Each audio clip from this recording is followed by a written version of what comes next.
Por el Grupo Parlamentario Vox tiene la palabra el señor Espinosa de los Monteros de Simón. Gracias, señora presidenta. Señorías, es muy posible que la Moncloa sea el único lugar de España donde todavía no se han enterado, pero la verdad es que nuestro país, lamentablemente, todavía no ha salido de la crisis económica. Es más, todavía no hemos recuperado siquiera los niveles de bienestar, de Producto Interior Bruto, de 2 años atrás. Estamos todavía por debajo. 22 meses después de la llegada del virus de Wuhan, tras haber sido golpeados con más fuerza que ningún otro país del mundo desarrollado en materia económica, continuamos en una situación extraordinariamente grave. A finales del año 2021, España estaba en el vagón de cola de la recuperación, muy rezagada del resto de economías europeas, creciendo casi 5 puntos menos de lo estimado por este Gobierno. Las perspectivas de una recuperación rápida han desaparecido por completo y hasta la OCDE ya reconoce que nuestro país no recuperará el nivel económico previo a la pandemia hasta el primer trimestre del año 2023, y eso con suerte.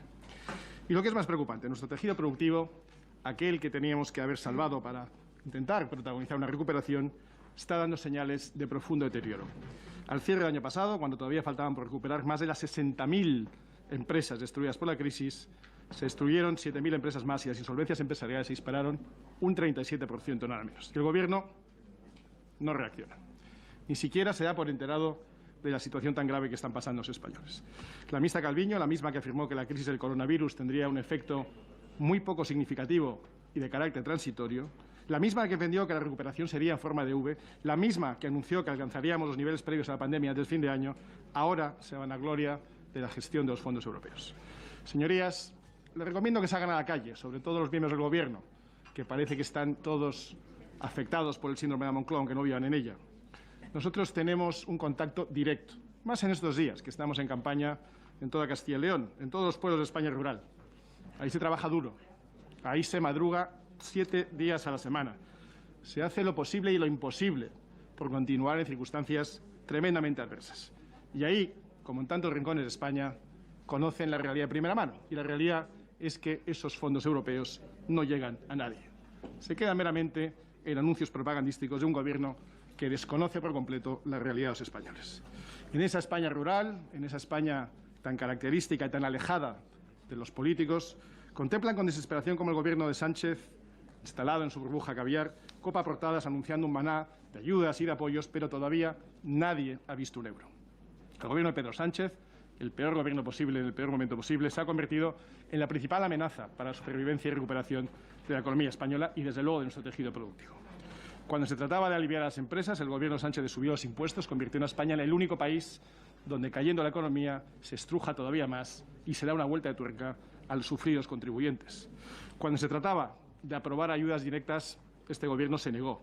Y cuando no le quedó más remedio que aprobarlas, las articuló de una forma tan deficiente que apenas han llegado a pymes y autónomos. La AIREF estima que un tercio de las ayudas habrá quedado sin repartir y tendrán que ser devueltas. Así de ineficiente es el sistema. Y, desgraciadamente, si no se remedia, algo similar puede ocurrir con los fondos europeos, cuyo grado de ejecución efectiva debería hacer saltar todas las alarmas. Estábamos ante una gran oportunidad.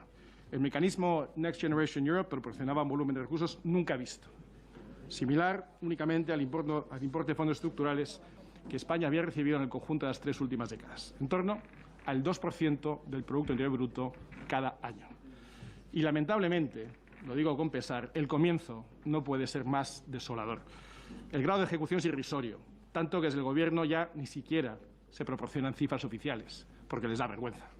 Una vez más, el Gobierno recurre a la ingeniería contable para hacerse trampas al solitario que no garantizan la ejecución final de los fondos. Pero la realidad es tozuda. Es cierto que se ha operado una distribución de fondos del Estado a las comunidades autónomas y organismos gestores, pero la transferencia de fondos entre administraciones no tiene impacto en la economía real mientras no se transfieren efectivamente al tejido productivo, y eso no se está produciendo. De acuerdo con el último dato oficial disponible, el de agosto de 2021, el gasto finalista efectivamente ejecutado hasta entonces se limitaba a 104 millones de euros. 104 millones de euros de los 140.000 que se habían aprobado. Esto es un 0,46% de los créditos contemplados en los presupuestos generales del Estado para el año 2021. Desde entonces, no hay información. El Gobierno no publica los datos. En los informes de los siguientes meses aparece la referencia a los datos reales de gasto final y las estimaciones realizadas por distintos institutos económicos concluye que apenas se ha llegado a ejecutar entre un 5,7 y un 6,6% de los fondos. Señorías, vamos mal. Lo que pudo ser un proyecto de país se ha convertido en un instrumento más de propaganda de gobierno de nula efectividad. Las reformas implementadas no van a mejorar nuestra capacidad de crecer ni de crear empleo, y el grado de ejecución anticipa un nuevo fracaso en la gestión de estos fondos europeos.